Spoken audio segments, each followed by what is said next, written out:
Shekhar Rajput channel में आप सभी लोगों का स्वागत है। आइए हम लोग क्लास 10 2023 के बोर्ड एग्जामिनेशन को लेकर बात कर रहे थे। तो हम लोग पढ़ रहे थे सामाजिक विज्ञान में हम लोग पढ़ रहे थे भूगोल में कृषि लेसन पढ़ रहे थे और पार्ट 3 वीडियो हम लोग देखने जा रहे हैं। ठीक है ना, बिल्कुल इंपॉर्टेंट क्वेश्चन है जो बोर्ड पेपर में आने वाले हैं। ठीक है ना, तो हम लोग इंपॉर्टेंट क्वेश्चन की ओर ध्यान देंगे जो बोर्ड पेपर में आ जाए ताकि हमारा परसेंटेज और नंबर अच्छा आ जाए। चलिए देखते हैं।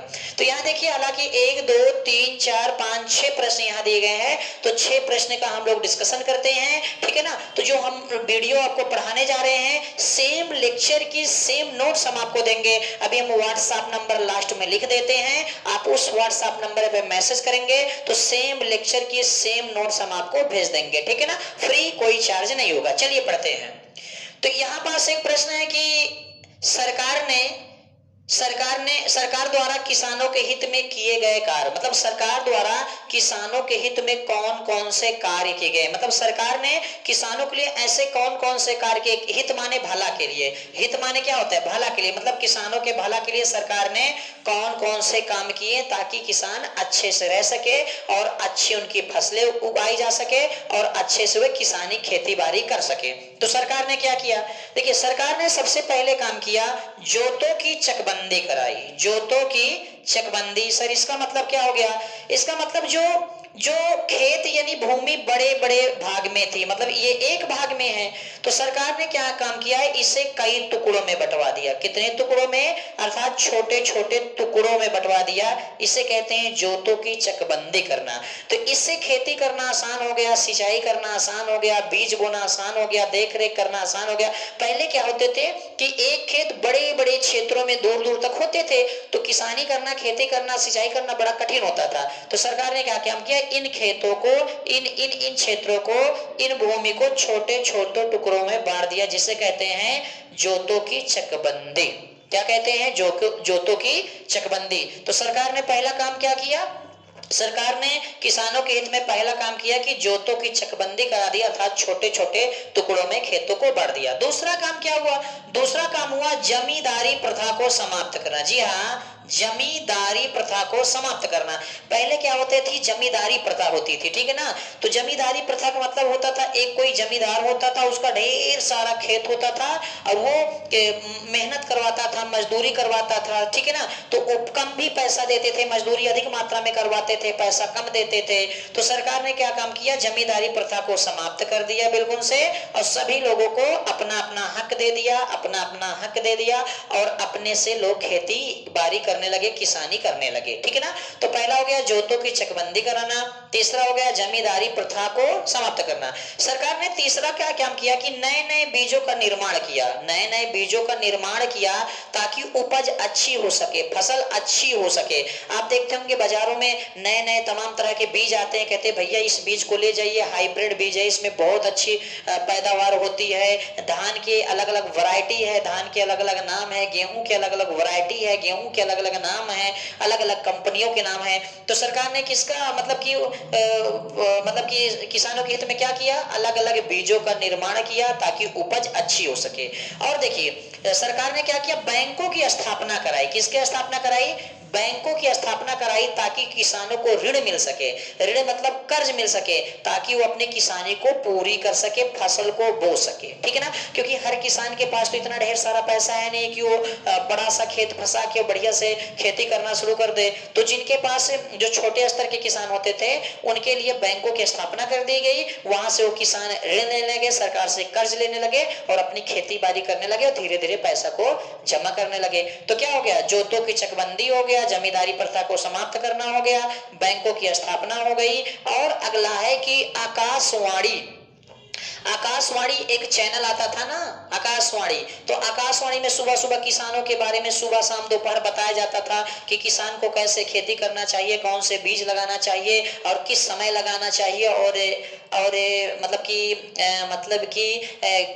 कि क्या बोलते हैं यार उसको, मतलब कि किस समय लगाना चाहिए और कितनी मात्रा में खाद डालनी चाहिए, कितनी मात्रा में बोया जाना चाहिए। तो ये सारी चीजें मतलब सरकार आकाशवाणी जो चैनल आता था ना, उसके माध्यम से मतलब कि जो रेडियो बाजा होता था ना, उसमें आकाशवाणी चैनल आता था, तो आकाशवाणी प्रसारण कर दिया ताकि किसानों को सूचना और जानकारी मिल सके। ठीक है ना, दोबारा वीडियो को सुन लीजिएगा। चलिए फिर अगला क्वेश्चन है कि भारत की एक खाद्य फसल या गेहूं कि भारत की एक खास खाद्य फसल का वर्णन कीजिए।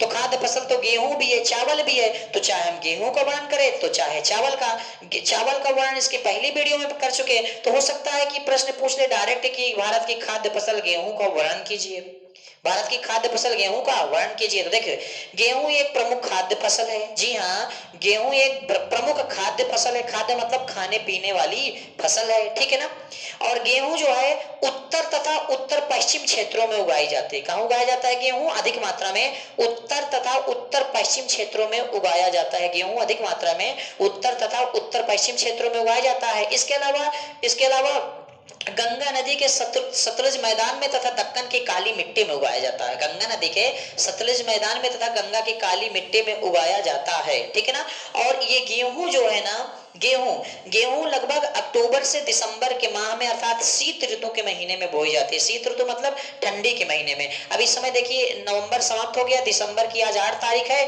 तो गेहूं बोया जा रहा है। तो नवंबर से दिसंबर के महीने में ये बोया जाता है। पूरे दिसंबर तक कंप्लीट हो जाएगा गेहूं बोना। कुछ लोग 15 नवंबर, 20 नवंबर, 10 नवंबर को भी गेहूं बोए हैं। तो क्या है, गेहूं एक खाद्य फसल है। यह उत्तर तथा उत्तर पश्चिम क्षेत्रों में उगाई जाती है, और यह गंगा नदी के सतलज मैदान में उगाई जाती है तथा दक्कन की काली मिट्टी में उगाई जाती है। इसकी नोट्स हम आपको भेज देंगे, सेम लेक्चर की सेम नोट्स मिलेगी, बिल्कुल डुप्लीकेट उसमें लिखा होगा। ठीक है ना, उसके बाद क्या है, ये शीत ऋतु में बोई जाने वाली फसल है। शीत ऋतु मतलब ठंडी के मौसम में, अर्थात यह नवंबर से दिसंबर के मध्य बोई जाने वाली फसल है। और यह अनेक राज्यों में उगाई जाती है, जैसे उत्तर प्रदेश हो गया, मध्य प्रदेश हो गया, राजस्थान हो गया, बिहार हो गया। उत्तर प्रदेश हो गया, मध्य प्रदेश हो गया, राजस्थान हो गया, बिहार हो गया, पंजाब हो गया, हरियाणा हो गया। ठीक है ना, उत्तर प्रदेश हो गया, मध्य प्रदेश हो गया, उत्तर प्रदेश हो गया, मध्य प्रदेश हो गया, राजस्थान हो गया, बिहार हो गया, हरियाणा हो गया, पंजाब हो गया। गेहूं इन राज्यों में उगाया जाता है। बार बार आप वीडियो सुन लेंगे तो याद हो जाएगा। सेम नोट्स है, अभी व्हाट्सएप नंबर देते हैं, उस पे आपको भेज देंगे। ठीक है ना, चलिए। कितना प्यारा तुझे रब ने बनाया। चलिए देखते हैं अगला क्वेश्चन क्या है कि खरीफ की फसलें बोने का समय, मतलब ये पूछ रहा है कि खरीफ की जो फसलें होती है ये कब बोई जाती है, अर्थात किस महीने में बोई जाती है। तो आपको हमने बताया ना, खरीफ का मतलब होता है गर्मी की फसलें। किसका फसलें? गर्मी की। गर्मी को बोलते हैं ग्रीष्म ऋतु। क्या बोलते हैं? गर्मी को बोलते हैं ग्रीष्म ऋतु।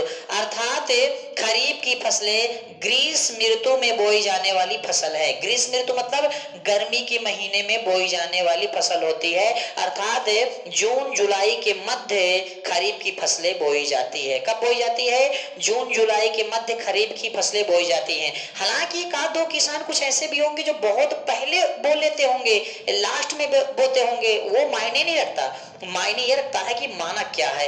तो खरीफ की फसलें मतलब ग्रीष्म ऋतु की फसलें, ग्रीष्म ऋतु का मतलब गर्मी की फसलें हैं, और ये जून से जुलाई के बीच में बोई जाती है। कौन फसलें? खरीफ की फसलें। तो खरीफ की फसलें जून से जुलाई के मध्य बोई जाने वाली फसल है। ठीक है ना, चलिए।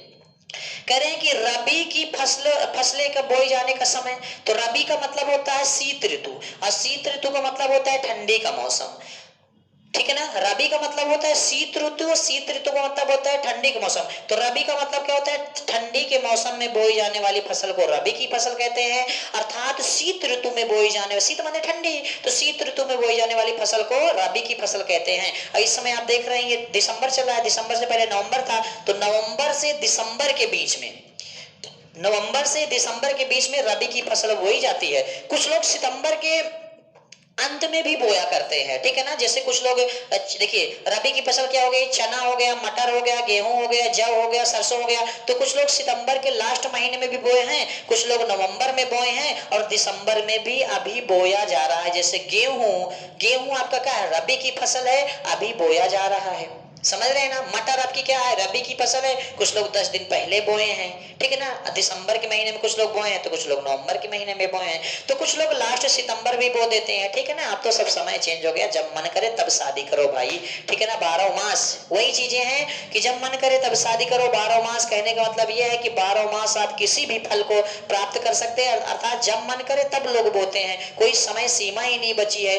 10 दिन पहले कोई लगा दिया धान, तो कोई हमारा धान पता है, हमारा धान सब लोगों के धान से 1.5 महीना पहले कटता है। जी हाँ, ये बात सत्य है, हम एक किसान घर से है, हमारा धान सब लोगों की अपेक्षा 1.5 महीने पहले कटता है।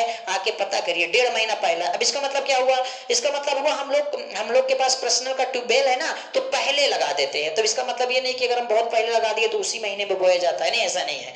अगला क्या है कि खरीफ की फसलों के नाम बताना है। खरीफ का मतलब गर्मी में बोई जाने वाली फसल, तो गर्मी में बोई जाने वाली फसल आपको पता होगा, जैसे चावल हो गया, ठीक है ना, उर्द हो गया, मूंग हो गया, कपास हो गया, अरहर हो गया, ठीक है ना, ये सारी फसल, जूट हो गया, अच्छा मूंगफली हो गया, ये सब गर्मी में बोई जाने वाली फसल है, ठीक है ना।